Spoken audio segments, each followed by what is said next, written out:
Continuar con el tema de militancias, con el rescate de la memoria histórica que empezamos el año pasado. El año pasado nos centramos en militantes antifranquistas entre 1956 y 1976 y este año vamos a dedicar este miércoles y los tres siguientes a recoger testimonios de militantes que participaron directamente en el movimiento que genéricamente conocemos como mundo obrero. Todo el movimiento obrero en Cantabria pues prácticamente ha pasado con muy poca atención por parte de la historiografía, tanto a nivel local como a nivel regional, y con un estruendoso silencio por parte de lo que es la historia oficial de la Universidad de Cantabria. Como todos sabéis, más o menos, pues, haciendo una pequeña síntesis histórica, el movimiento obrero en España empieza a tener un mayor auge desde el final de la Guerra Civil, que en el 39, bueno, hay hasta el año 56 prácticamente el movimiento es prácticamente nulo. A partir del año 56 y con las primeras jornadas que marcó el Partido Comunista de España por la reconciliación nacional, empezó a haber cierto movimiento que principalmente se impulsó a partir del año 58, cuando empieza a tener mayor auge, hasta el año 64, cuando ya prácticamente llega a su cúspide, y de ahí ya va avanzando hasta la década de los 70. Podemos centrarnos que en el movimiento obrero hay tres factores que podríamos señalar como determinantes. Por un lado, lo que es dentro de la España oficial, al final de la década de los 50, la autarquía llega a su final, el franquismo cambia sus ministros azules por ministros tecnócratas, con lo cual empezaría lo que conocemos todos como el desarrollismo. Por otro lado, hay otro factor determinante, que es el auge de los movimientos estudiantiles, de los movimientos obreros, que empiezan a tener su origen tanto en las minas de Asturias, que luego se van trasladando tanto a Cataluña como al País Vasco, como Madrid, donde cada vez va cogiendo mayor auge. Y luego hay un tercer factor que también es importante y a destacar, que es el cambio de lo que podemos conocer como la Iglesia oficial. Hay, evidentemente, al final durante los años 50, hay una iglesia oficial, una iglesia jerárquica que colabora activamente con el régimen, que sostiene ideológicamente al régimen, pero por otro lado, a su vez, hay una serie de militantes cristianos con el auge de cierto tipo de clero que se va formando y va acercándose a la población a través de la OAC y de las JOC. Entonces nos encontramos que en estos orígenes y desarrollo del movimiento obrero, prácticamente casi todos los militantes participan o provienen tanto del Partido Comunista, tanto del interior como del exterior, como del mundo cristiano de base. En España, como he dicho, pues más o menos el auge empieza alrededor de los años 56 y se va desarrollando hasta los finales del franquismo, y en Cantabria no es una excepción. En Cantabria, aunque lógicamente con una menor implantación o no tanto implantación, o con una menor trascendencia que en otros sitios, pero por supuesto existió, y pese al silencio oficial sigue existiendo. Hubo movimiento obrero, hubo huelgas, hubo manifestaciones y hubo militantes que estuvieron en esas luchas obreras. Y en este ciclo que iniciamos hoy, lo que queremos es dar la voz a esos militantes. Como ya sabéis, aquí no se trata de coger la historia ni del PC, ni de la OAC, ni nada. Queremos las historias de los militantes, de las personas, de estos hombres que lucharon, que combatieron y que están aquí para contarnos el porqué de su lucha, el porqué de su entrada en la militancia, y el porqué han seguido, y muchos de ellos siguen ahora mismo. Así que le damos la voz a Tino para que haga la introducción a Evelio.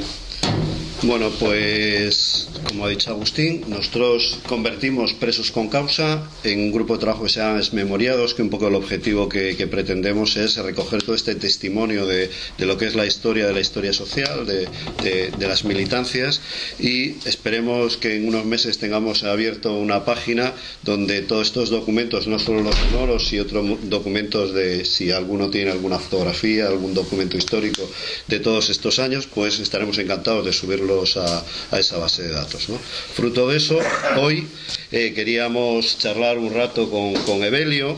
Evelio nació en 1931 en un pueblo de Burgos. A los 12 años le mandaron interno a los Escolapios, donde le aguantaron 2 años porque le expulsaron. Se define él como cristiano, por eso, porque siempre trabaja con los más desfavorecidos, y a partir del año 55 ingresó, después de venir del servicio militar, ingresó en Estándar Eléctrica, ¿no?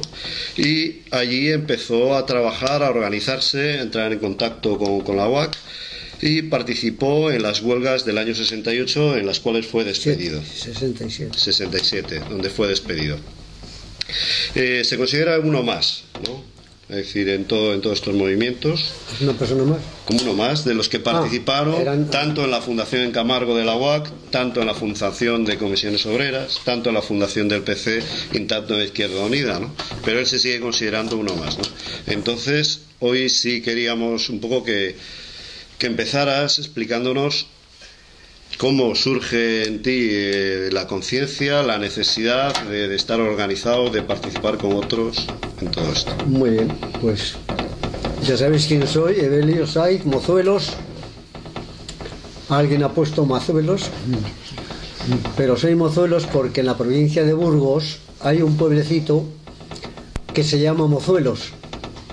Está cerca de un sitio que habréis oído nombrar muchas veces, que es Villarcayo. Creo que habréis oído hablar.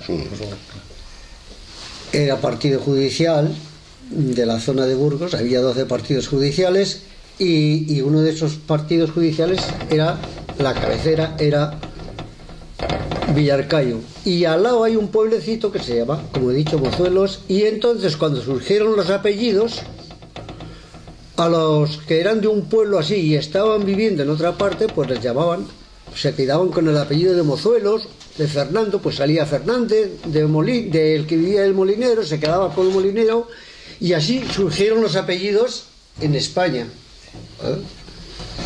De ahí salen los apellidos en España. Y de ahí viene el tuyo. Y de ahí ese es el que yo me apellidé de Mozuelos. El segundo apellido, que era mi abuelo materno. Yo viví con mis abuelos maternos por una operación que sufrí de una hernia. Viví al volver me operaron en Burgos y vine a mi pueblo, que se llama Nela. Y hay un río que pasa por allí, que había unos cangrejos riquísimos, pero que por las circunstancias que suceden en la vida, los más inteligentes, los más listos de nuestro país, dijeron que había que cambiar ese tipo de cangrejo. Ahora no hay ninguno, ni uno ni otro. Pero bueno, vamos a mi vida de cuando yo estuve en los Escolapios. Yo soy el tercer hermano de una cuadrilla de 8. O sea, somos 8 hermanos. Éramos 8 hermanos, ahora somos 6 porque 2 han muerto. Y nos vinimos a vivir porque un cuñado mío se casó con una hermana mía, la mayor, que ha muerto, y él también. Y nos vinimos a vivir a Maliaño. Yo no quería estar allí, yo no era... Soy jardinero, o sea, soy agricultor, pero de huertas, porque mi abuelo me enseñó a hacer. Sé cómo se siembra el trigo, porque lo he segado con una hoz, con un dallo, que llaman allí. En fin, he vivido la vida de pueblo. Llegamos a Santander, yo marché al servicio militar al poco tiempo, estuve en Ceuta en automovilismo, y cuando volví, pues entré a trabajar en Cros. Porque en Cros, y allí estuve muy poco tiempo, porque yo entraba con la idea de entrar en la empresa, pero en la empresa me ponía unas condiciones que yo A los 8 meses de estar ahí, pedí un día la cuenta y me fui. Y entré en la estándar. ¿Cómo entré en la estándar? Yo tenía mi cuñado tenía una hermana que había muerto, que era aquí de Maleaño, que había muerto siendo muy joven y trabajando. Y le metieron a él, era el hermano de aquella, y le metieron a él. Y él me dio a mí luego una citación para que metieran gente con un programa que había en la estándar de muchísimos bobinas para hacer cables para incluso para Inglaterra, la fábrica de Inglaterra, porque esa fábrica procede, la fábrica de estándar eléctrica procede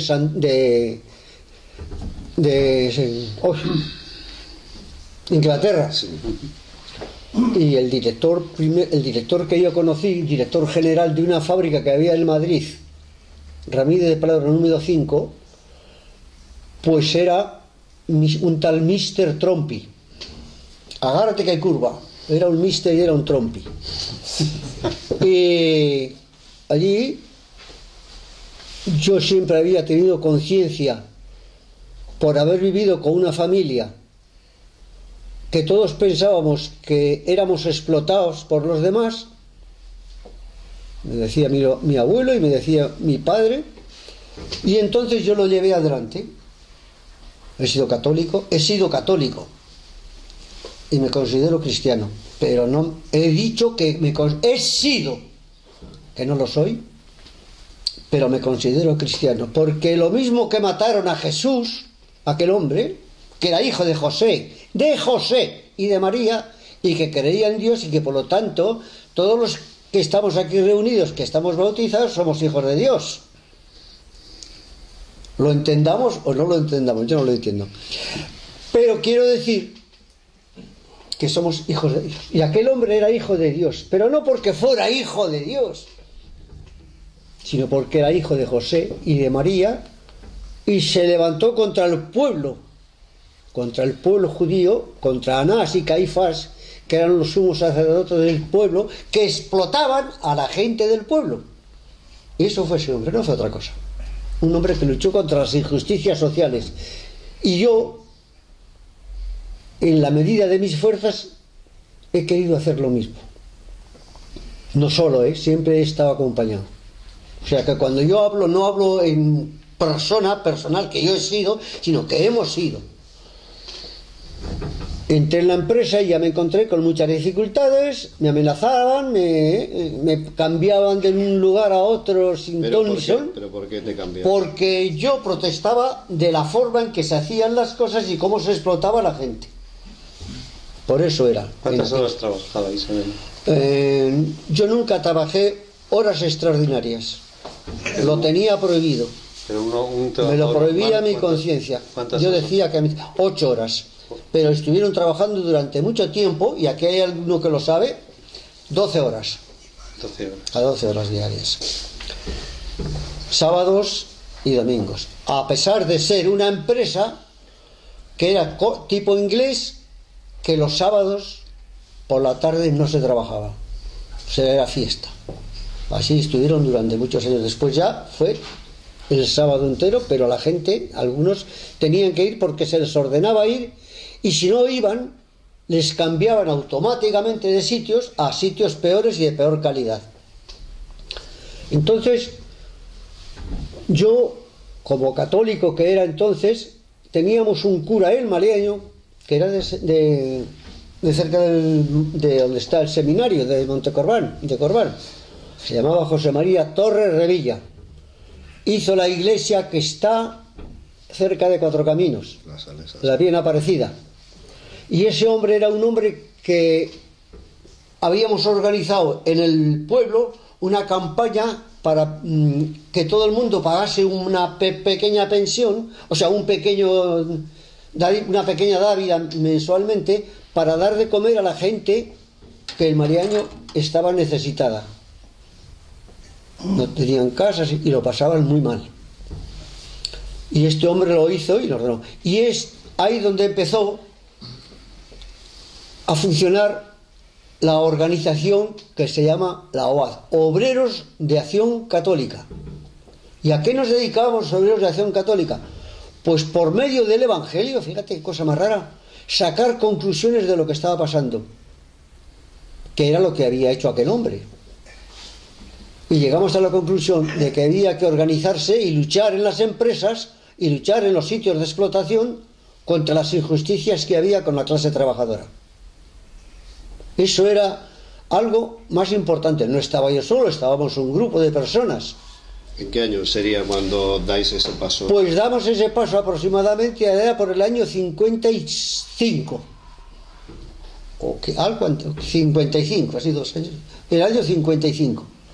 Empezamos ya a trabajar y íbamos a las reuniones, pero teníamos que tener la precaución de que no nos cogieran papeles. Por tanto, yo no puedo enseñaros a vosotros ni un solo papel, ni una sola fotografía, porque entonces, claro, no había máquinas para sacar fotografías como los hay ahora con esos aparatos, que yo no tengo un móvil aquí para hablar cuando me llaman y se acabó, y el teléfono de casa, pero no sale nada más. Empezamos a luchar, a prepararnos, y de ahí sacábamos las conclusiones de la clase trabajadora que aquel hombre defendió con toda su alma hasta que le mataron, y ahí empezamos. Se pasa el tiempo en la fábrica, yo soy cambiado varias veces de puestos de trabajo, y llega el plástico, que no lo había. Explica qué es lo que hacéis allí, porque igual hay gente que no sabe a qué se dedicaba. Bueno, que no había. ¿Qué hacíamos en aquella empresa? Pues simplemente hacíamos los cordones de los teléfonos y las acometidas que iban por el suelo, las bobinas, esas si las habréis visto muy grandes que hay algunas veces, ahí estaban los cables que atraviesan incluso los mares, por debajo de por ejemplo, a Ceuta y a Melilla y a muchos otros países.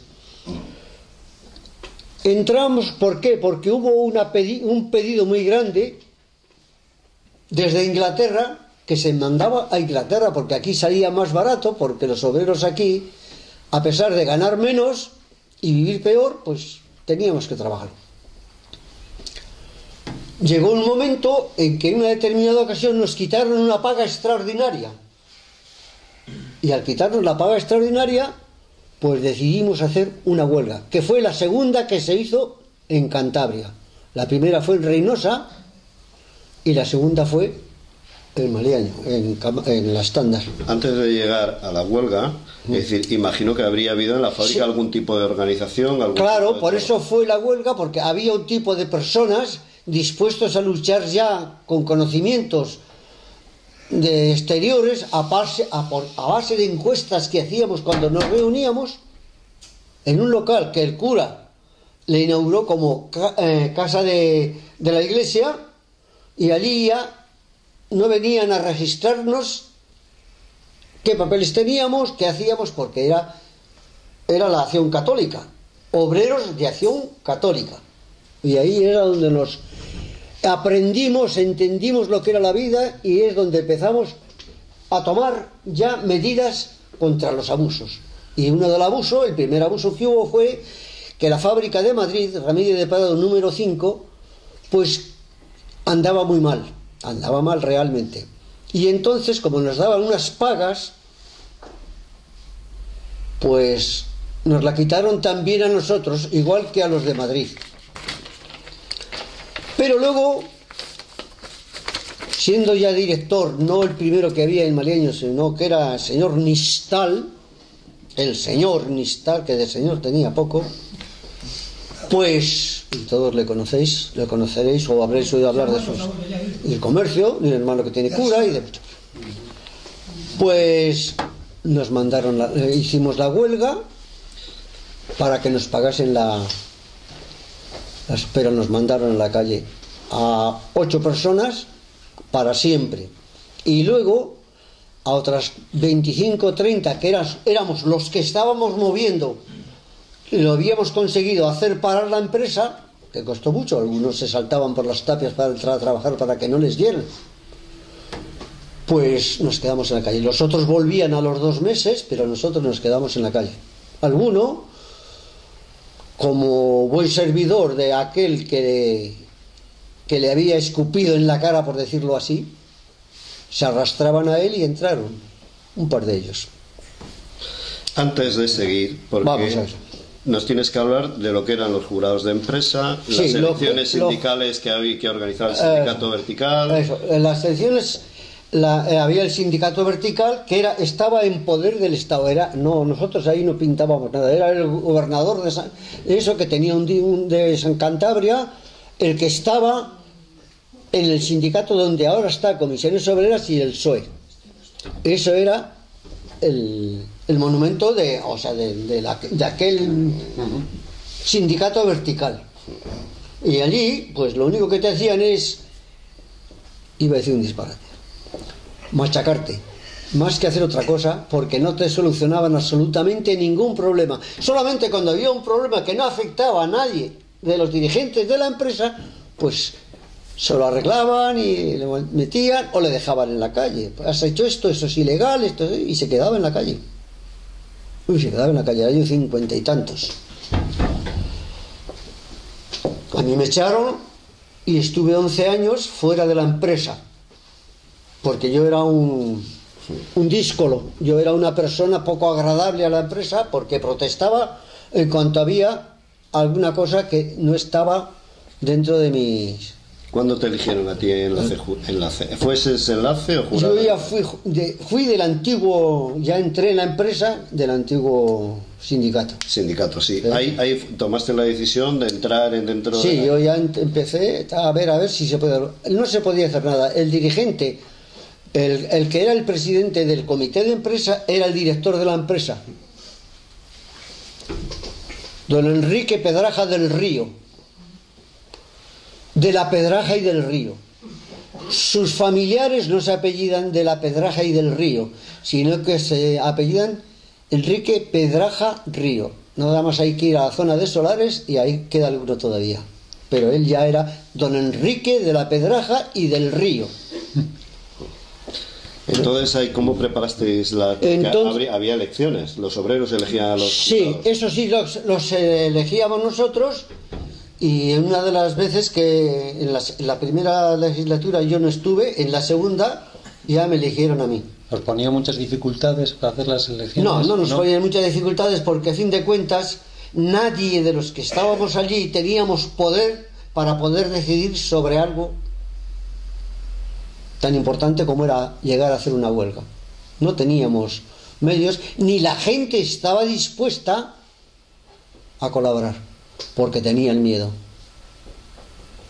Había mujeres que trabajaban igual que los hombres y eran maltratadas. Había unas cenas, unas comidas del día de Navidad, el día Nochevieja, y había gente, o sea, altos cargos de la empresa, que a algunas mujeres se las llevaban a la fábrica cuando estábamos en el club, y yo no sé a qué se las llevarían. Yo creo que vosotros ya lo sabéis. Y a callar. Y esas eran bien tratadas y bien miradas. Bien tratadas y bien miradas. Pero los demás, pues, la que chillaba o hablaba o decía, aquella al peor sitio del trabajo que había, allí la mandaban, ¿no? Y eran muy trabajadoras las mujeres. Yo nunca he pensado que hay machos y hembras en la clase obrera, o sea, en España y en cualquier sitio. No hay machos ni hay personas que se aman, que tienen hijos porque se aman, no porque vienen borrachos a casa y todas esas cosas. Lo que de alguna manera nos dice es que en aquel momento esos problemas existían y siguen existiendo. Bueno, cuéntanos un poquito cómo planteaste las elecciones. Entonces planteamos, al quitarnos la paga, pues planteamos promover una huelga.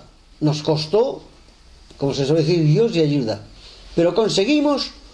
Ya nos reuníamos en un local que era el de la Acción Católica, que le puso el cura que teníamos, que era un tío maravilloso en ese aspecto, para que no nos pudieran registrar, porque, ojo, registrarnos era lo último que uno podía esperar, lo primero que uno podía esperar, pero no era lo primero.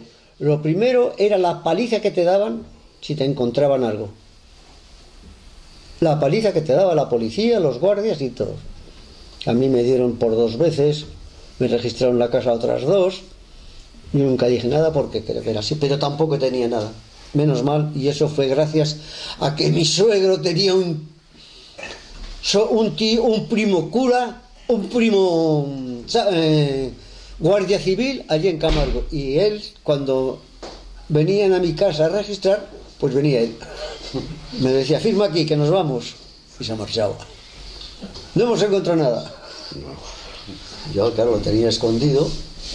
Pero cuando aquel se marchó del cuartel de la Guardia Civil de Camargo y se vino a Santander, mi mujer un día, cuando habían estado registrando algunas casas y tal, nos cogió, me lo quemó todo, todos los papeles que yo tenía.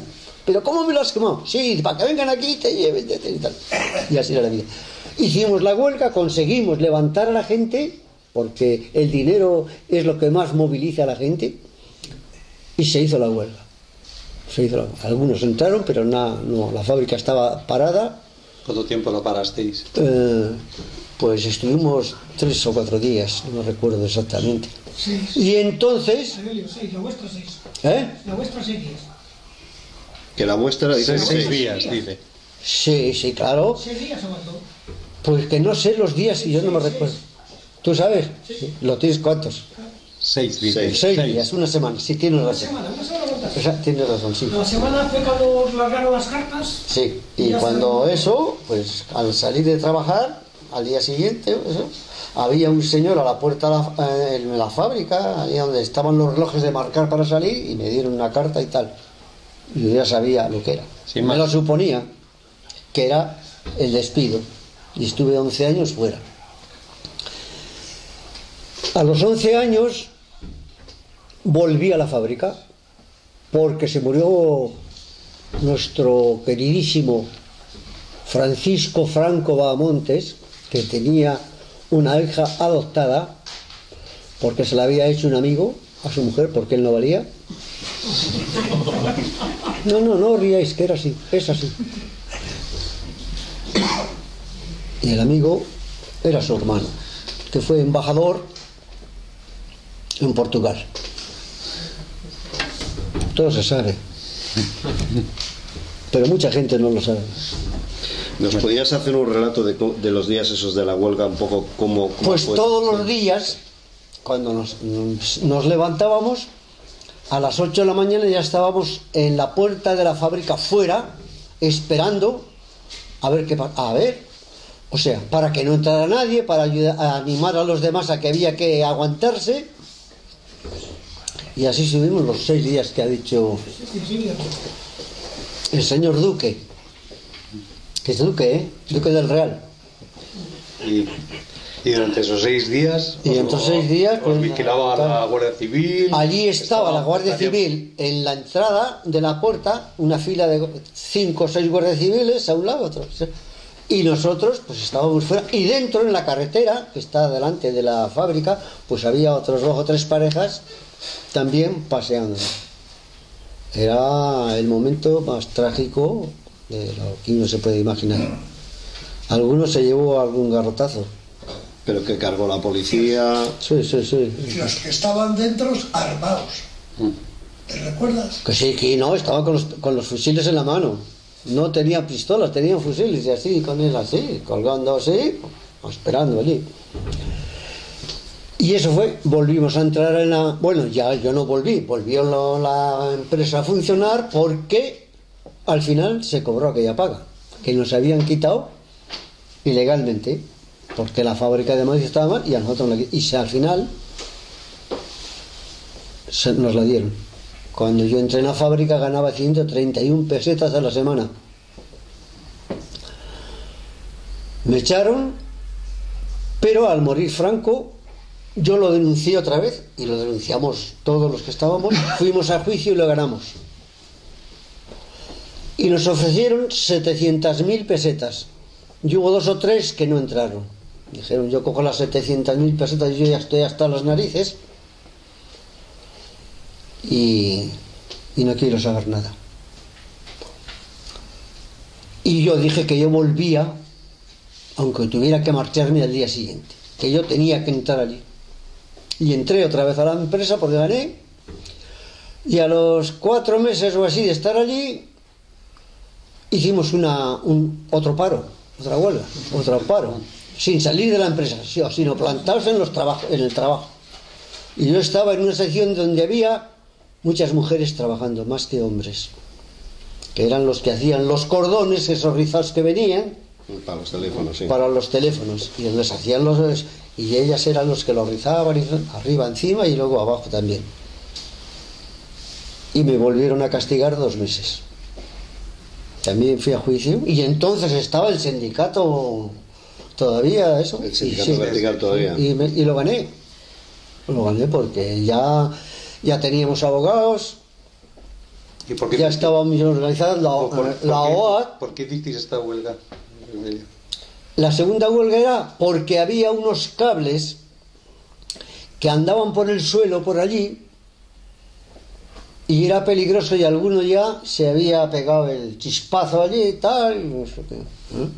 Y entonces pues se paró, porque además en la fábrica mismo no estaba muy en condiciones todo aquello, era producir y producir y producir, y si se traían máquinas nuevas eran para hacer el mismo plástico que primero se hacía afuera y se traía a la empresa, y había una máquina nada más que era la Machinery, que la llamábamos la Machinery porque era antiquísima, había venido de Alemania y había estado funcionando en Alemania, y la pusieron allí para hacer el cordón, y me castigaron 2 meses de empleo y sueldo. De empleo y sueldo, claro. Luego ya volví otra vez porque gané el juicio y me tuvieron que readmitir. Pero siempre he sido el hombre díscolo con algunos otros más. No estoy hablando solo de que yo era solo, eso nada. Había compañeros muy buenos y muy luchadores. Es lo que te iba a preguntar, el resto de compañeros que estuvisteis todos juntos en la huelga, ¿todos procedís de la UAC o algunos procedían? Casi todos de la UAC. Casi todos sois de la UAC. Aunque no hubieran sido de la UAC, sí que eran hombres que habían estado con nosotros en las tertulias que teníamos en el centro que teníamos de la UAC, que era un centro de acción católica, obreros de acción católica, y ahí estábamos todos, y siempre preparándonos para ver cómo y de qué manera se hacía. Y entonces hubo muchísima gente de las zonas de todo el valle hasta de al lado de hay un pueblo que hay cerca de Puente Arce. El cementerio de Ciriego, San Román, y de otro pueblo, bueno, es igual. Y estaban con nosotros, y de gente de Maliaño, que aunque no eran de la OAD, Obreros de Acción Católica, pues sabían cómo actuábamos en el pueblo y veníamos. ¿Qué hacíamos? Tirábamos propaganda por los pueblos. Pues por todas las casas, por las noches, cuando hacíamos la propaganda, que ya nos la hacía la Acción Católica de Santander, que está, ¿cómo se llama la calle esa? Rua La Sal, que ahí también nos reuníamos, gente de la OAC que había de Santander, y ahí hacíamos había una máquina para hacer fotocopias y todo eso, y lo repartíamos. Yo he repartido propaganda, y algunos amigos, hay muchos más de la OAC, por los autobuses, por Santander. Nos metíamos tú te metes en tal, y yo iba de una parada a otra, que ahora hay más paradas, pero antes había menos, repartiendo pum pum pum, y cuando llegaba a la parada, en cuanto se abría la puerta, cartera de manta. Y así durante mucho tiempo. Eso y era propaganda siempre de la propaganda siempre de temas sociales, sí. De temas siempre hablando de la injusticia y de todo lo que había, de gente parada, de gente que pasaba hambre, de gente que se la obligaba a trabajar horas extraordinarias en las empresas, la vidriera, Cross, Carburo, en fin, empresas que estaban relacionadas con el Maliaño, y la más importante era Cross, la vidriera, y muchos talleres más que hoy día están todos cerrados. Desde que ha venido esta crisis, en Maleaño hay una zona que es la carretera que va, la autovía que va a Bilbao, que a la parte de abajo, si llegas, cuando entras, antes de llegar a entrar a Maleaño ya empezamos, pero cuando llegas al centro, de abajo de la carretera, todos los talleres que están allí, que antes eran fincas, y ahora se hicieron talleres, pues están, solamente hay uno abierto en condiciones, que es donde tienen los coches, la Renault y eso, los que venden de segunda mano y los que quieren ir a comprar allí, pero todos los demás, con 25, 30 o más obreros, están todos parados, no hay nadie. O sea, si hay 1 o 2 obreros, nada más. No sé si, por ejemplo, Duque sabe que tenía un hermano allí, que no sé si le tiene o no le tiene. No, se han ido allá a la... Que se han ido a otro sitio porque allí no hay nada que hacer. Pero es terrible el paro que hay. Eso. Y lo que va por detrás, que va hacia el aeropuerto, pues también hay muchísimas naves y casi todas están ¿Qué te iba a preguntar? Cuando saliste de la fábrica, ¿qué supuso en tu familia y cómo te apañaste? Bueno, yo he tenido la suerte, y les voy a contar una historia. Yo tengo una nieta que tiene 30 años y mi hijo se casó con 18 y mi nuera, que se me murió también porque era también mi hija, con 17. Y yo siempre he tenido el medio, se me ha hecho, me preguntó una vez que le arrecía el pelo a mi nieta enterito porque había venido del colegio diciendo que había ido una niña con todo el pelo rizado, abuelo, y le dije yo, ¿quieres que te lo rice yo? Y le hice una cantidad de trenzas en la cabeza. Mi mujer se montaba de risa, y el domingo por la noche se lo solté y le dije, ahora que te ponga eso que se ponen las mujeres en el pelo. ¿Qué es? ¿Qué sé yo? Díselo a tu abuela. Abuela, abuela, abuela. Y al día siguiente, cuando fue, ella iba contenta porque llevaba el pelo rizado como más que la otra niña, y me llamó a los 3 días la maestra. Digo, ¿qué habrá hecho esta? Porque la nieta vivía con nosotros, no vivía con sus padres hasta los 12 años y ahora sigue yendo casi todos los días. Me llamó la maestra y me dijo, y te digo, porque en ese refrán va a venir, porque yo no he tenido nunca problemas para ganar dinero, siempre por mi cuenta. Ya nada de las empresas no nos metían, a los que habían echado no nos metían a trabajar. Y entonces pues me llamó la maestra y me dijo que si yo había rizado el pelo a la niña. Digo, sí. O sea, es peluquero, me dijo. Y yo le pregunté, y yo le dije, pues sí, soy peluquero, albañil, fontanero, reparo coches, los pinto. Esa fue mi vida. Los pinto, en fin, lo que haga falta, los bajos, todo. Y digo, no soy carpintero porque no tengo una zuela. Entonces quiero decir que yo he sabido ganarme la vida haciendo todo eso que he dicho, menos lo de carpintero. Haciendo, porque he arreglado coches, los he pintado, me enseñaron a cambiar las bujías de los coches, a cambiar los platinos, a cambiar ruedas, a todo, porque tuve un taller junto a Muebles Perojo que ha desaparecido. Allí había un taller grande, que el local era de uno de Madrid, de Bilbao, y yo allí puse un garaje de engrase y lavado y estancia de coches. Primero trabajé de fontanero, hice una fontanería que algunos la conocen, que se llama Fontanería Amigo, esa la hice yo, y luego se quedó mi cuidado con ella. La puse en Santander, pero no me gustaba la forma de trabajar porque no hacían más que llamarme a limpiar váteres, y cisternas y cosas de esas. Y entonces fue cuando me puse con uno que le había echado que no volvió, con un garaje en la calle de Floranes, y después le puse yo allí más para arriba. Y cuando te echaron de la empresa, en este periodo de tiempo, ¿intentaste entrar en alguna otra empresa? No, porque no nos admitían. No, sí, no nos admitían. Fuimos, sí, pero el hecho de que ya te hubieran expulsado de esta, sí. Es que te había marcado, de allí, ¿no? Me había marcado y no, coño, que es que la empresa nos da trabajo y si te metemos igual nos lo quita y se lo da a otros.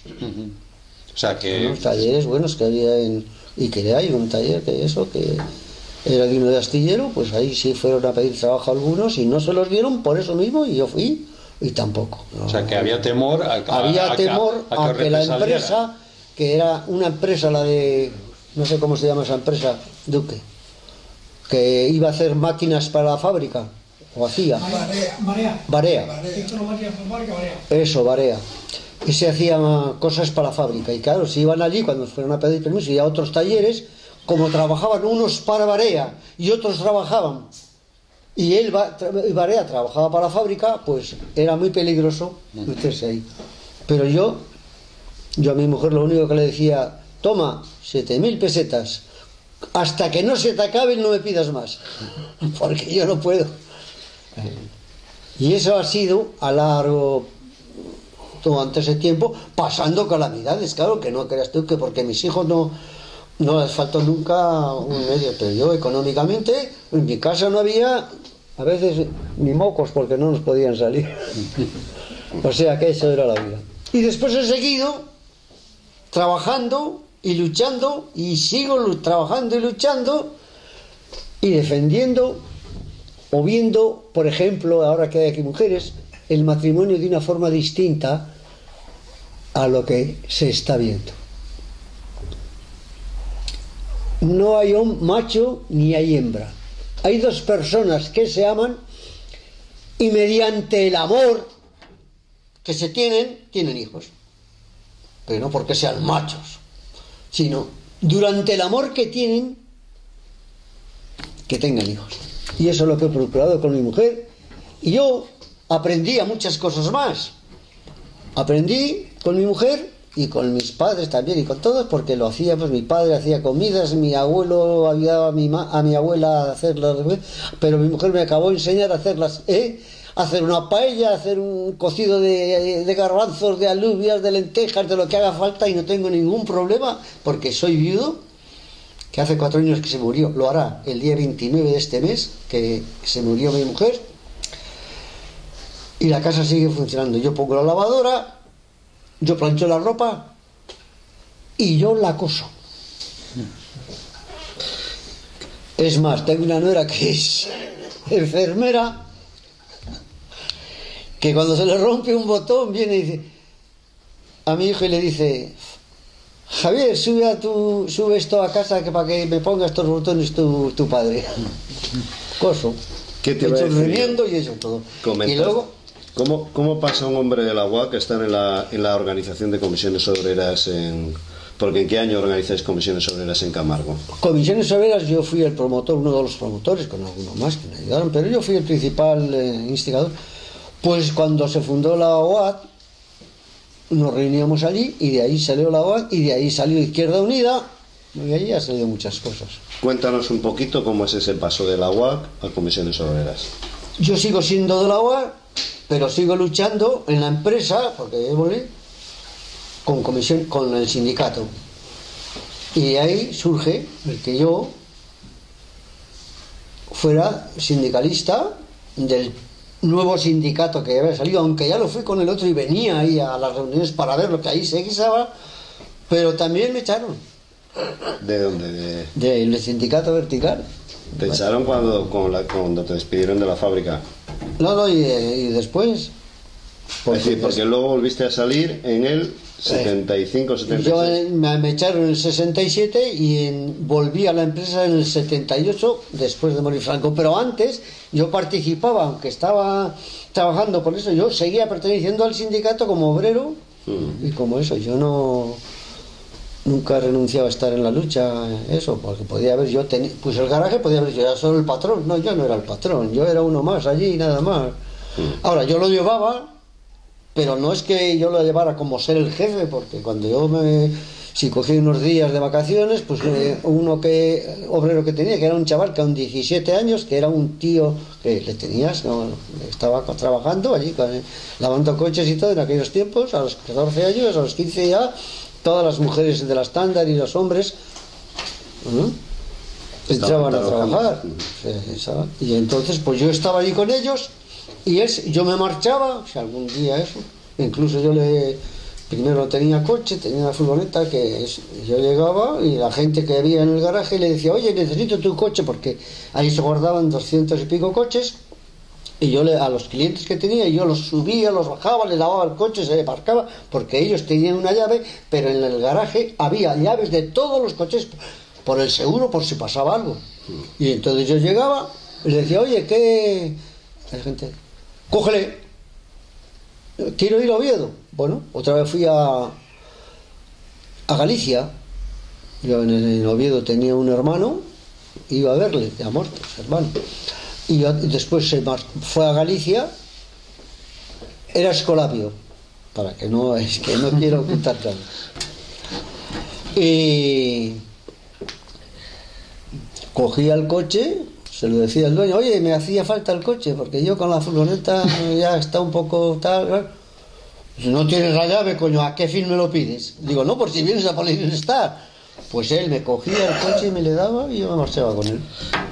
¿Cuándo se puede hablar que existe una organización, existe Comisiones en Cantabria, más o menos? Cuando Comisiones Obreras empieza a funcionar, primero hay otras alegaciones que están haciendo eso, pero después automáticamente que pasa el sindicato eso, esto se cierra, pero al final, y se pone ahí abajo Comisiones Obreras, ahí cerca de las estaciones. Sí, es decir, que me estás hablando que cuando muere Franco es cuando se organiza el exactamente, sindicato. Cuando se organiza ya y se hace un sindicato libre como el que hay ahora. La culpa de los sindicatos, si funciona o no funciona, no la tienen los que están en el sindicato. La tenemos los que no vamos al sindicato. O cuando hay una manifestación no asistimos. Esos son los que tenemos. Yo asisto a todo. Esas son, yo he estado aquí hace el día 8, en este lugar, con una reunión de mujeres y de algunos hombres. Y yo no pierdo ninguna manifestación que haya en Santander, ni en Torlavega, ni en nada. Teníamos entonces graves problemas porque nosotros ya, siendo de la UAD, estábamos vigilados y me recuerdo que una manifestación que hubo en Torlavega, pues ya nos estaban esperando en la estación de Santander. Pero alguien que se había quedado aquí para ver lo que pasaba, llamó por teléfono a Torlavega y nos apeamos en la estación antes de llegar a Santander, que venía de Torlavega el tren. Sí. Nos apeamos en la estación anterior antes de llegar aquí, y todos bajábamos por un lado o por otro, otros se montaban en el autobús y así nadie pudo saber que éramos como 150 de aquí de Santander que habíamos venido por allí. O sea, no habíamos llegado a Santander. ¿Habías estado manifestando en Torlavega? En Torlavega. ¿Por qué estabais en Torlavega, te recuerdas? Pues fue por las empresas de Torlavega que estaban mal, o sea, los estaban explotando y los estaban machacando con problemas de las 2 o 3 fábricas que había más importantes y del mismo pueblo, porque la gente estaba harta ya de eso. Y ahí había veces que conseguíamos, porque en la OAD estaba en Torlavega también. No estaba, por ejemplo, en Astillero, no estaba en la zona de Bilbao casi en ningún sitio, pero en los demás sitios, aquí en Santander, en Bezana, antes el pueblo de Bezana, estaba extendido por toda la provincia y por toda España. ¿Quién fue el fundador de esa organización basada en todo eso? Pues fue un señor que había sido ateo y que había oído cuando la guerra a Francia, Guillermo Rubirosa, y que un día estando en París, un cura de izquierdas estaba predicando, y el que quiera es que me escuche, que entre, y había unos altavoces, y él entró, y cuando le oyó hablar dijo, este no es de la iglesia, el hombre asustado, pero ¿qué es esto? Yo que soy, no puedo ver a la iglesia, no puedo ver esto y tal. Y entonces habló con aquel cura y se puso en contacto con el conciliario diocesano que había, de España, que había en Madrid, de la OAD, y ahí empezó todo.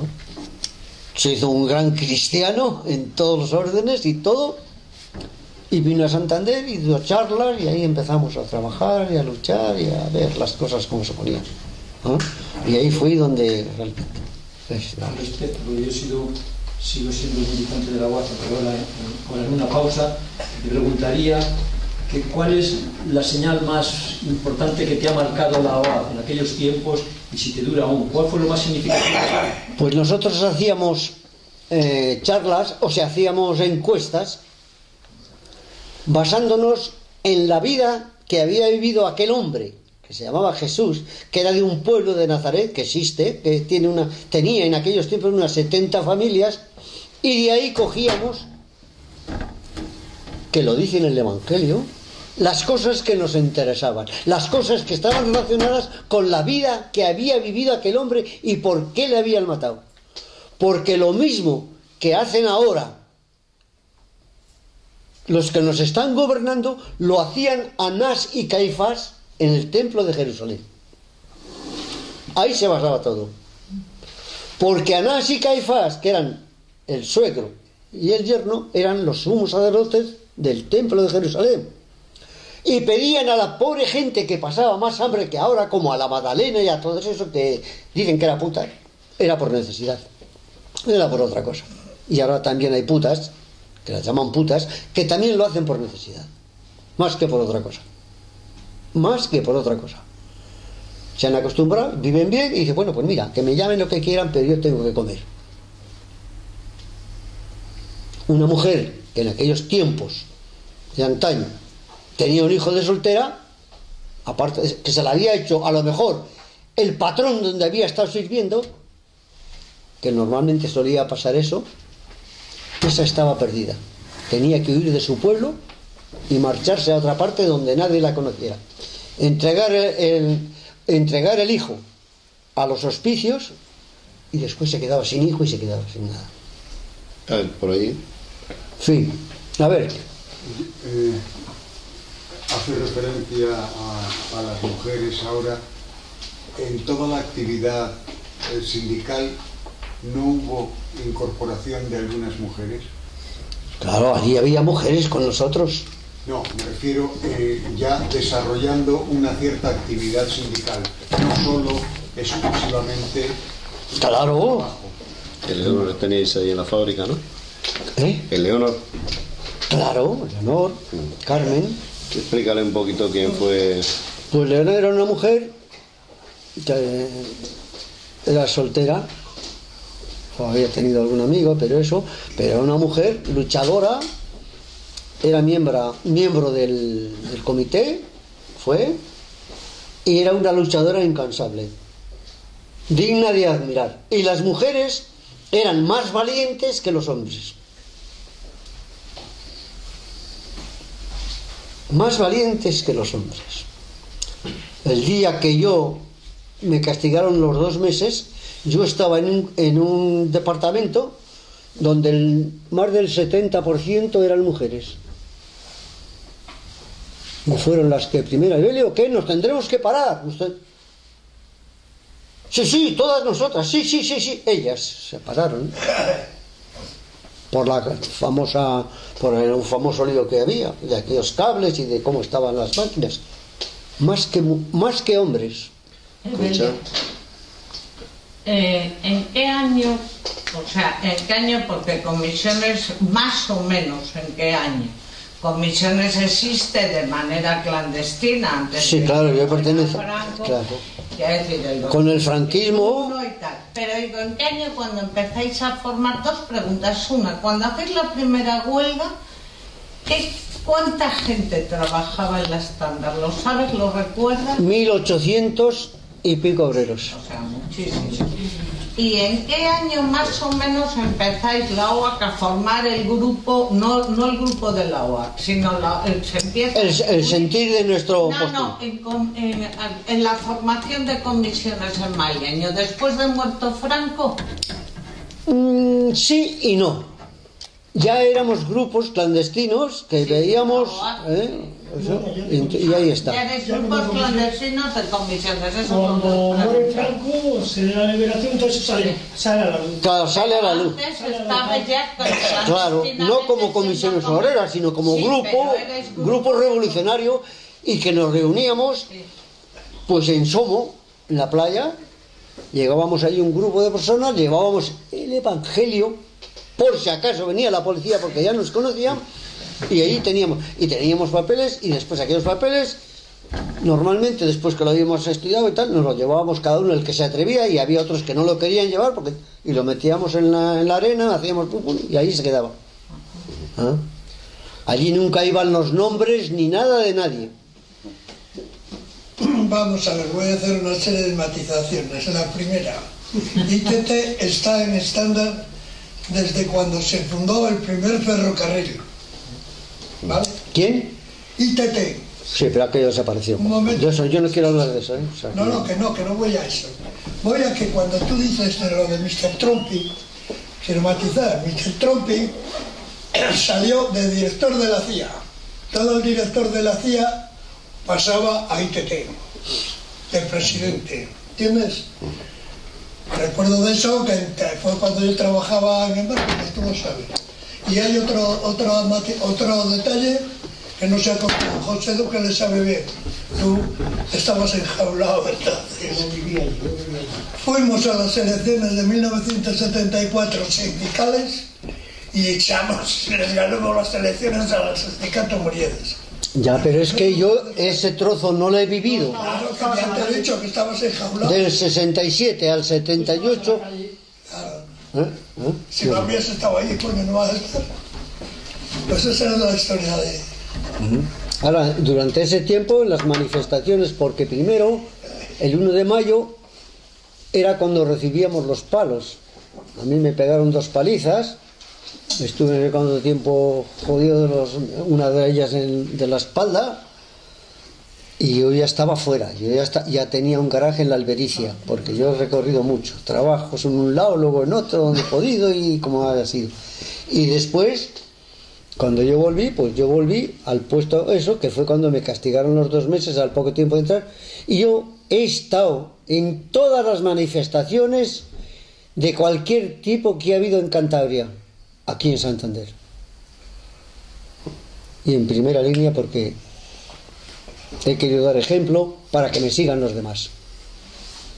El otro día estuvimos aquí en una charla. ¿Qué día ha sido? El día 8. ¿Eh? Y para ti, ya que sacas este tema de que sigues practicando, manifestando y demás, ¿para ti qué valor tiene la militancia hoy en día? Pues la militancia tiene si todos los trabajadores y todas las personas que son de la clase media o baja nos reuniéramos, tendría tanta importancia que el gobierno que tenemos no existiría. Esa es la importancia que puede tener. ¿Sigues pensando que tiene un valor, un sentido? Claro.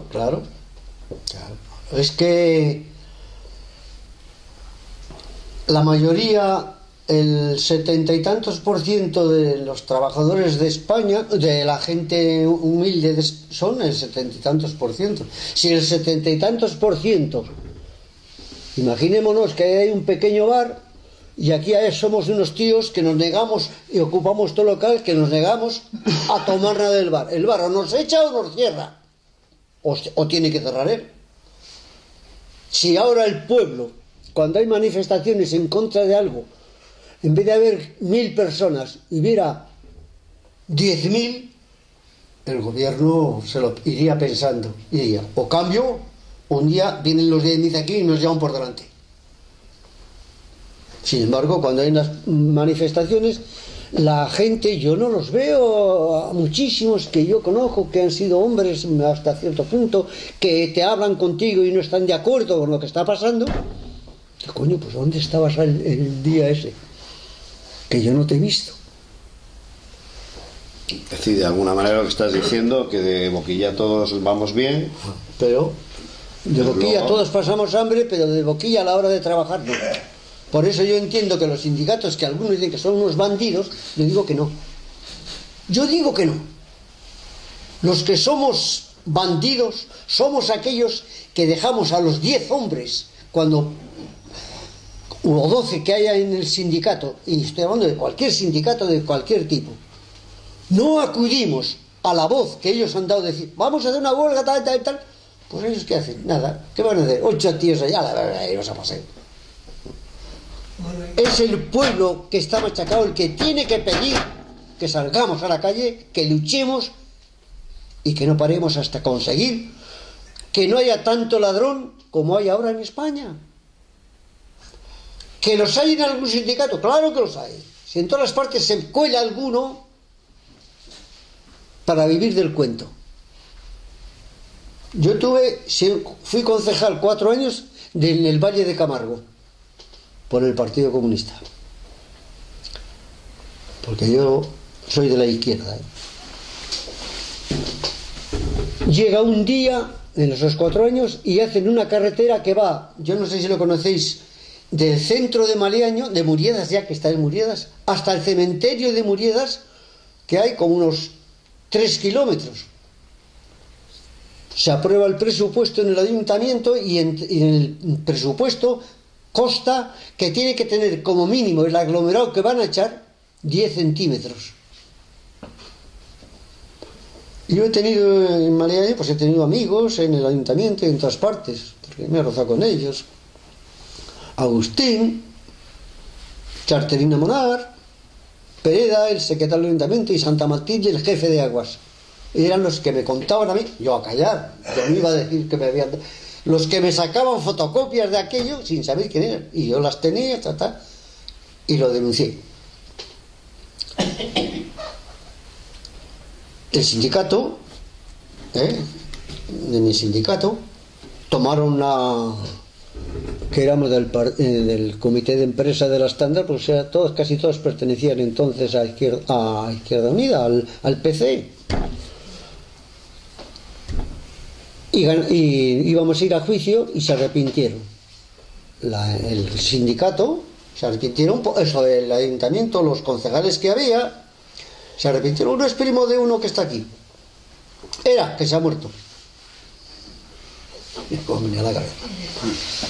Que era distinto a él, claro, por supuesto. Eso ya lo sabe él también.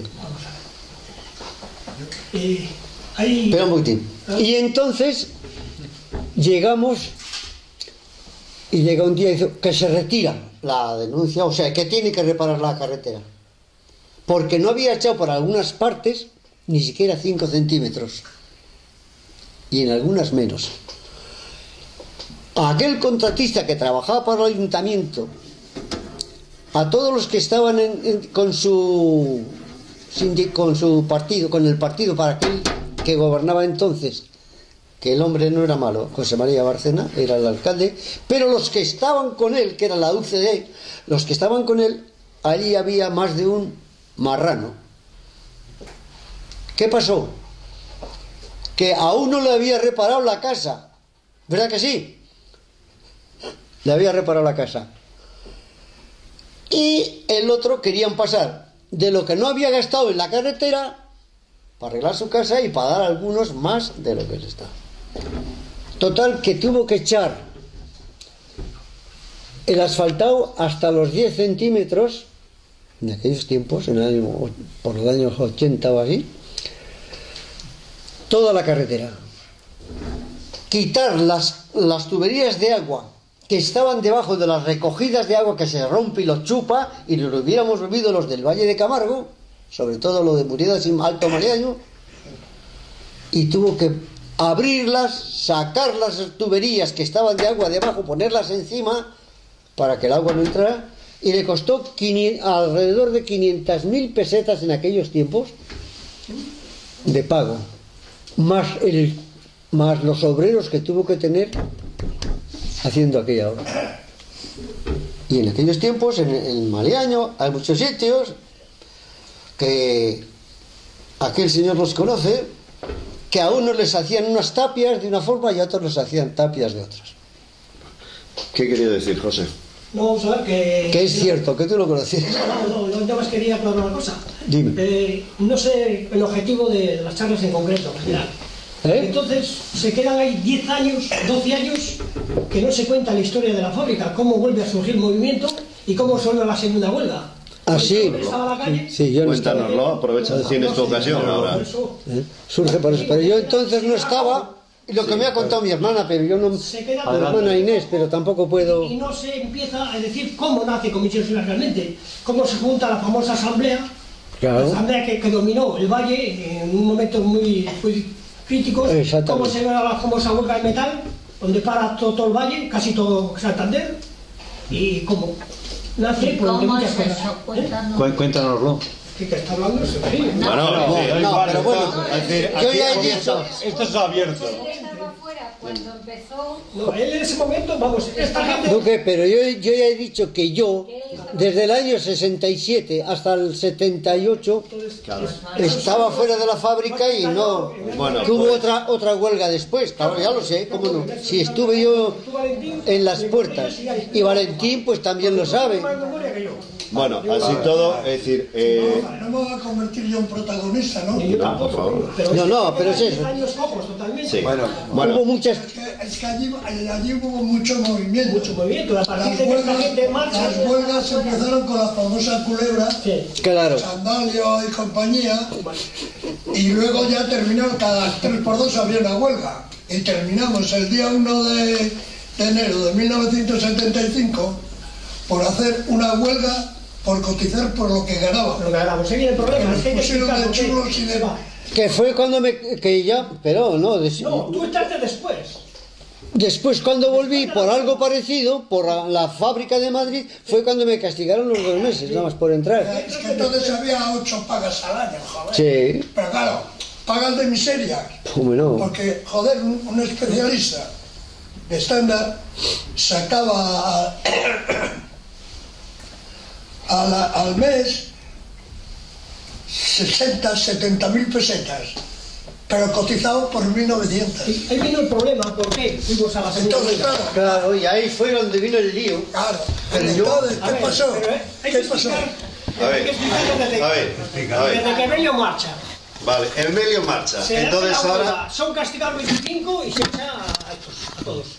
Entonces, pues claro, allí queda un vacío muy total. Sí, que bueno, Nos pasamos costó- 3-4 años. Costó echarlo a andar en 4 años mentira, muy mal, porque muy claro, mal. Obviamente, ya después tenías que de reunir esas en la playa. represiones, después de este follón, la política social dándonos, tú sabes algo de ello, cómo nos estaba dando la política social y demás. Bueno, pues entonces se vuelve otra vez a empezar, ¿no? Se vuelve a empezar por eso, volviendo a reunir otra vez con un sistema. Evelio viene de la UA, yo estuve en la JO. Claro, tú eres de la Yo JO. voy a la JO y entonces empezamos pues eso. Empezamos con la hermana de él, con María Jesús, con una serie de gente que quedó, que había tenido represalia porque habían estado castigados. Pero claro, estos fueron admitidos otra vez. Y entonces empezamos, ¿no? Otra vez. Ese primer año, las elecciones... Pero ya fue a partir del 73-74. Yo la fecha no, yo he explicado... Claro, Pero si yo volví, pero escúchame, si yo volví en el año 80, yo ya en el año 80 volví y todavía seguía cuando yo volví. Eso es. Bueno, pues te digo... Por eso te digo que me castigaron 2 meses y castigaron a Ferrer y a uno más. Todo el proceso que se llegó a la segunda huelga, tú en la segunda huelga no estabas dentro de la fábrica. No. Pues es lo que te digo, que se queda ahí cojo. No, paradas sí, No, paradas, volviendo, pues, no, ya. paradas en la fábrica, dentro de la Le fábrica. dejamos un poquito a José que complete esta parte, venga. Pero no me señales a mí, tú cuéntalo. Eso es. Yo te tapo para que A no te ver. señale. Que no te señalo a ti, ¿vale? Es que no, ya lo estamos sé. comentando qué pasó ahí. Bueno, llegamos a la conclusión de que hay que volver otra vez a arrancar. Empezamos a arrancar. Vienen las elecciones sindicales. Primeras. Septiembre del 74. Vale. No vamos a ir. Motivo. Viene una... Las primeras nos fuimos. Pero esa fue 4 años antes. Antes, las primeras, el primero después del follón. No fuimos. Motivo, porque viene una consigna de París del Partido Comunista que no se vaya por las elecciones. Dadas por un fulano que tú y yo conocemos, un amigo de tu tío. Esa consigna se dio. Entonces dijo, yo no quiero saber más nada de esto. Entonces yo me relievo mucho del movimiento de la fábrica, digo, no, yo para no ir a las elecciones sindicales, yo siempre era partidario que el régimen hay que tirarle desde dentro, de fuera en la puta vida. O entras al régimen, o te embrucas con ellos en la guerra, o no le tiras nunca, y así fue. Y así fue. Bueno, vuelve otra vez las próximas elecciones. Yo cuando no quiero saber nada, sigue trabajando la gente, María Jesús, toda esa gente para allá y para acá. Vienen las segundas elecciones, vienen a buscarme. Vamos con una condición, de que vamos a por todo. Entonces vamos a las elecciones municipales, sindicales, las ganamos totalmente, conseguimos comité de prensa, conseguimos todo, pero gente de fuera, gente en una lista unitaria que se lo ha hecho primero. Entonces, pues se forma el secretario tal. La consigna, entrar dentro del sindicato, te daban de comer, pero no más que te llevaban allí para que dirías que se va. Y la consigna nuestra fue, al sindicato se va a tumbarle, hay que comer y discutir allí con la gente. Y con nosotros, que somos los más preparados, habrá que hablar con la gente que viene de otros talleres, pues te reúnes con gente de los astilleros, otro lado. Y hablar y conseguir que ellos nos apoyen para tumbar esto. Porque esto no se puede tumbar de fuera, había que tumbarlo de dentro, y era lo cierto. Estos estaban en Maliaño, y yo estaba aquí, en Santa Clara. Este pertenecía a Santa Clara. Y ahí conseguimos, después de comer, que nos dejarían el salón. Bueno, la verdad es que fue 3 días, nada más. A los 3 días, cuando se enteraron de la movida, Talleres del Atlántico, Talleres La Cansa, todos esos ya estaban enfilados para ir al lío. Y nos pillaron. Eso no acabamos. Cuando aquello nace una famosa asamblea, que algunos habéis oído nombrar, el Espíritu de la Paloma, que se forma en el barrio pesquero. Allí empieza a moverse ya gente que ya estaba clandestinamente dentro de comisiones, empieza ya a tener reuniones más en serio, a coordinarse, a mandar gente para Asturias, a mandar gente para Madrid, para La Paloma y para el otro lado, Madrid. Entonces ya se empieza a coordinar lo que empezó a ser comisiones sobre las clandestinas.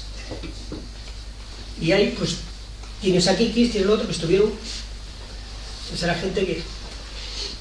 después, de cara otra vez a la fábrica, llegamos a una conclusión. Nosotros cobrábamos un mes una paga, al mes siguiente no, al otro otra paga. O sea, un mes cobrábamos 2 veces al año. Pero ¿qué pasaba? Que no cotizábamos por ello. Y yo tenía un ejemplo muy claro en mi casa. Mi padre se jubiló, y cuando se jubiló ganaba mucho, pero cuando le quedó la jubilación no tenía nada, porque no había cotizado. Entonces dijimos que, y así empezó el problema, después de todos los líos de comités, de los comités, de todos los pollos, ¿no? Así empezó reivindicando que eso se nos metería en sueldo. Pues yo entonces al señor Instala, al señor me decía, yo tengo muchos problemas, si yo mañana tengo un accidente, ¿qué me queda? No tengo nada. Pues sí, ¿usted gana? Sí, pero ¿qué gano? Si no cotizo, me estamos igual. Entonces pues se plantea que ellos dicen que no, nosotros decimos que sí, y vamos a la segunda huelga. La segunda huelga viene por ese motivo. Estamos en el 75. La huelga por cotizar, por la cotización. 75. Yo en la manifestación de eso, aunque yo no estaba en la fábrica, estuve en el barrio pesquero. Pasaba allí en... Bueno, pues después se hace la famosa huelga, pasa lo mismo. Hay una serie de gente despedida y... Bueno, pero claro, aquello ya el movimiento estaba ya muy solidario, muy fuerte, muy incapaz. Ya la gente no quería ya más que eso. No, ganar y ganar. Y luego es que a nivel general, los pequeños talleres y eso, se les defendía a nosotros. Es más, hicimos el primer convenio con el Patucas vivo todavía, Sí. El pequeño metal. Sí. El primero. Que solo queda de aquello el horario, porque entonces eran 48 horas semanales las que trabajaba. Y se lo dejamos en 40. Pero ya solo de aquello lo han negociado y solo queda el horario. Sí. Bueno, seguimos. Después de ahí, pues bueno, la huelga nuestra, pues lo de siempre, ¿no? Pues 5 tíos con expedientes, la presión era muy fuerte, entonces nos llaman a negociar, negociamos en el Bahía, que la única vez que entró yo ante el Bahía me quedé asustado. Digo, Dios mío, y que unas alpargatas. Y la primera vez dimos un salón, negociamos con ellos y bueno, llegamos al acuerdo de que no va a haber represalias, se va a trabajar y después ya negociamos cómo se va a integrar ese dinero dentro de él. Claro, que no se podía hacer en 2 días.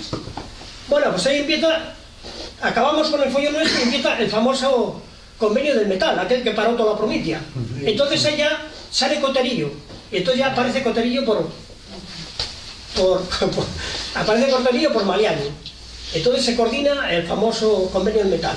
Ese también es llevado por eso, por el Espíritu de la Paloma, y ya comisiones muy clandestinas, gente de todos lados, pero con una tendencia ya. Sí, Coterillo fue a negociarle, pero se le dijo, con unas condiciones. Aquí hay el señor cura que es el que le va a negociar. Pero antes Señor Curas, Isidro Hoyos. Isidro Hoyos. Pero antes despidió Talleres Herrera 1, Chivas 2, el taller mecánico de Torrelavega 2, los de las maderas 2, un montón de enlaces. Y entonces subimos Cebrecos y Valentín a hablar con Istar. Oiga esto, dice, no, yo ahí no tengo nada que ver. Y digo yo, me cago. Como usted no, como esa gente no entra a trabajar, aquí no carga ni descarga ni un camión de esta gente, que eran los que sortían a la empresa. Al otro día todos a trabajar, tío. Pues nada, O sea, vea si llegamos a coger poder, ¿eh? Sí, no, hace Coterillo y pues en medio también aparece Isidro Hoyos, ¿eh? Sí. Isidro Hoyos aparece como... Ya está. Aparece, bueno, aparece pues, dentro de todo el programa. Bueno, y es uno de los que lleva y Estáis en la negociación. empieza ya, no sé, ahí empieza todo con los famosos Pitu y la Paloma, ahí empieza ya a la gente a... Después se muere el Pachi, pues ya la gente tenía más ganas de tirar para adelante. Y bueno, y después ya. Nosotros dentro del comité, cuando Pachi se muere, ya sabíamos que habían pedido la integración dentro de la fábrica, nosotros la pedimos al comité. Todas las reuniones que hacíamos cada 2 meses exigíamos que esta gente volvería. Entonces, lo cual, volvieron todos menos 2, ¿no? Menos Chicho. Uno, el chaval del almacén. Y Chicho. No, bueno, a Chicho no trabajar, volvió dices. a trabajar. Ah, no. No, el chaval del almacén no. Volvieron menos Chicho y quién otro, bueno. El chaval del almacén no volvió. No, porque Chicho aquel y cobró tal. 37.000 pelas, joder. No, 37.000 pelas, no. Bueno, oye, eso es lo que se dijo. Yo, ¿qué quieres que te cuente? 700.000. Bueno, lo que fuera. Y ¿Me entonces las ya, daban a mí si yo no vuelvo? Pues a él le pagaron 37.000 pelas. Es más, dicho, Sí, Por amigo. sí, pero es que ahí había otra cosa, ¿eh? Ah, Hubo bueno. otra cosa. Y por eso le pagaron menos. Pero a los demás, los que no volvieron, así hecho 700.000 pesos. sí, pero es que ahí van metidos todos los sueldos que no se habían pagado. Ah, bueno. ¿no? Claro. A mí, si yo no hubiese querido volver, a mí me daban 700.000 pesetas. claro. Y yo les dije que me tenían que dar 1 millón. Y que si no, digo, si me dais 1 céntimo menos del millón, no vengo a trabajar. No, dijeron que no y se acabó. Brevemente nos has Eso. introducido ese cacho que nos quedaba, ¿no? Exactamente. Bueno, ¿alguna cosilla más antes de partir? Sí, aquel señor que está ahí, algo que... Te pregunto si estás indicado aún tú. Claro. Me alegro. ¿No tienes una escuela específica de reformación de los sindicatos? Yo pertenezco a la Federación de Pensionistas y Jubilados de Comisiones Obreras. Me alegro mucho de saberlo porque creo que nos puedes enseñar mucho. Estoy también sindicado jubilado en la docencia y hago lo que puedo mínimamente, pero bueno, hago. Y que me alegro mucho de haberte conocido aquí hoy, que no venía otros motivos que ahora os podré decir si cabe. Pero ¿cómo ves tú la diferencia entre los buenos militantes obreros de aquel momento, en el que creo que había más solidaridad, caja de resistencia y más participación, y hoy en el que todo se delega a los elegidos representantes que viven de la subvención de los gobiernos, que a mí me parece bien que puedan vivir luchando por la paz? ¿A los representantes del sindicato? Claro, y somos, creo que son sindicatos serviciales, de funciones, de formación, de cosas, y yo no sé si los obreros se forman o no se forman, aunque lo que forman es la realidad, pero no sé en tu tiempo si no teníais tiempo de formarlos, porque bastante os formabais con la lucha, ¿no?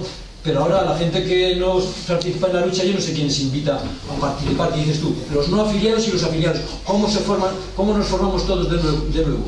Bueno, los sindicatos mandan a todo el sindicato, por lo menos el que yo pertenezco, manda a todos los militantes de su sindicato, le manda una carta, y a ti te la habrán mandado, si eres el sindicato, una carta a casa. Yo eso es lo que no he traído, mira, y eso es con las que tengo, de lo que se va a hacer, de lo que se va a eso, de una charla que va a haber para indicar esto, esto. La gente pues no va. Bueno, ¿por qué? Pues porque unas veces no pueden, otras veces, por lo menos en mi caso, Yo siempre que manda ha habido hace poco una reunión y yo estaba en la cama, pero mi hermana ha venido y luego me ha venido y me lo ha contado, qué tal ha estado, qué tal esto, todas las cosucas. Que no hay lugares donde se pueda uno instruir, pues es que tampoco el sindicato tiene suficiente dinero para poder decir voy a abrir un local donde pueda venir la gente a aprender o a esto o al otro. Eso es el gran tema, porque tú vas a otros países y es obligatorio afiliarse al sindicato europeos. Que no participes es otra cosa, pero que te quitan de tu sueldo porque una pequeña parte para el sindicato, sí. Y hay países. Vayamos a Francia, Alemania, que me diga. Claro. Entonces el sindicato puede ser fuerte y luego que esté controlado, que eso sí también hay que hacerlo, porque sin ir más lejos, en Comisiones Obreras, en Santander, ha habido un señor que se ha manchado las manos. En cuanto se han dado cuenta, le han votado. Los dos señores de Madrid, de Comisiones Obreras, de Izquierda Unida, de Izquierda Unida, que me diga, en cuanto les han cazado, fuera de seguida, y les han echado.